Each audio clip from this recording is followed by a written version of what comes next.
Bonjour, moi je suis Maxime Chorin, je suis un ancien élève du CFA de Chartres. Donc j'ai 35 ans, je suis papa de 2 enfants, je suis marié et chartrain depuis ma naissance. Alors j'ai commencé en CAP, en alternance, c'était 100% alternance. Après j'ai fait mon BEP et mon bac pro commerce. Donc j'ai fait tout mon apprentissage chez SFR, donc enseignement 5/5, où j'ai fait CEP, BEP, bac pro. Après je suis passé responsable de magasin chez SFR. Je suis parti après dans l'automobile, chez le groupe Lamiro. Et j'étais un petit peu chef de secteur, et là ça fait 4 ans que je suis chez Century 21 à Chartres. Donc je suis conseiller transactions dans un premier temps, donc l'idée c'est d'accompagner les clients dans leur projet de vie, que ce soit vente ou achat dans l'immobilier. Et je suis aussi tuteur, donc je m'occupe des nouveaux arrivants pour les former, les accompagner dans ce beau métier. C'est un métier qui est très complet, parce que on a du commerce, c'est la première chose. Après on a tout ce qui est juridique, il y a beaucoup d'humains. Les gens nous confient vraiment leur premier projet, c'est un métier qui est passionnant. Ma plus belle fierté, c'était cette année, j'ai fini 5e France au niveau du classement Century 21 sur plus de 7000 conseillers. Donc j'étais très content et très surpris.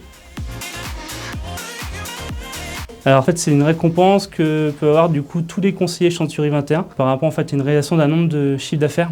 Donc il y a un montant à réaliser au minimum et puis dès qu'on dépasse ces 170 000 € de chiffre d'affaires encaissés, on est à l'occasion d'être centurion. Et dans tout le commerce en général, ça va être vraiment de l'écoute, l'empathie, de l'humain et surtout accompagner ses clients jusqu'au bout.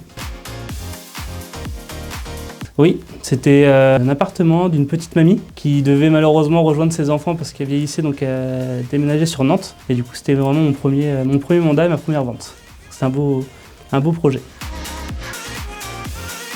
Alors la joie de ce métier, c'est qu'on a beaucoup de choses, on voit plein de choses. On va prendre une plus drôle. J'avais prévu une visite, donc j'avais prévenu mon client vendeur comme quoi je venais faire visiter sa maison. Il m'a dit ok, je serai pas là. Et en fait, quand je suis arrivé, j'avais la clé, donc je suis rentré, j'ai ouvert les volets, j'ai préparé mon petit tour et en fait, il était devant sa télé avec son casque en pyjama. Et il m'avait complètement oublié. Donc ça a été très drôle parce que on a rigolé tous les deux et il a filé après à la douche. C'est ça, une belle anecdote. Alors dans notre métier, c'est ça qu'il faut savoir mener sa vente. Nous on appelle ça le closing. Notre métier en fait c'est comme un projet de vie. Il y a tout un travail à faire de fond et il ne faut pas trop presser le client et lui mettre la pression parce que sinon il se rétracte. Donc l'idée c'est ça, c'est de ne pas trop closer rapidement. Ma plus grosse vente, c'était une maison dans Chartres, une belle maison. C'était 1 300 000 €. Alors toujours dans le commerce. C'est vraiment mon métier et ma passion depuis le plus jeune âge. Ce que j'aimerais après, c'est devenir chef d'équipe pour continuer vraiment à accompagner les nouveaux arrivants, mes collègues et mes parents, toujours garder une partie commerce avec moi parce que c'est ce qui m'amuse aujourd'hui. Et j'ai envie de dire, je suis les deux. Sec et efficace. Et le mieux, c'est le rendez-vous en face à face, contact humain.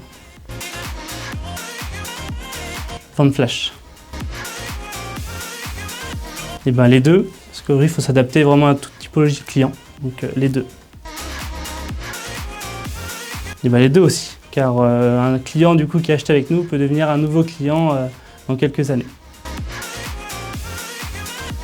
L'écoute, l'empathie et trouver une solution pour lui. Les revisites avec soit l'ami, la famille, l'artisan, où ça peut être très long et ça peut tout changer. Et il faut faire que de l'alternance, parce que pour moi c'est vraiment le premier pas dans le monde professionnel, donc c'est très important. Ça permet d'avoir l'aspect école et surtout l'aspect entreprise. Au moins comme ça, quand on arrive dans la vie pro, on n'est pas perdu. Et surtout donner 100% de soi-même dès le début, comme ça on prend de l'avance et on perd pas de temps.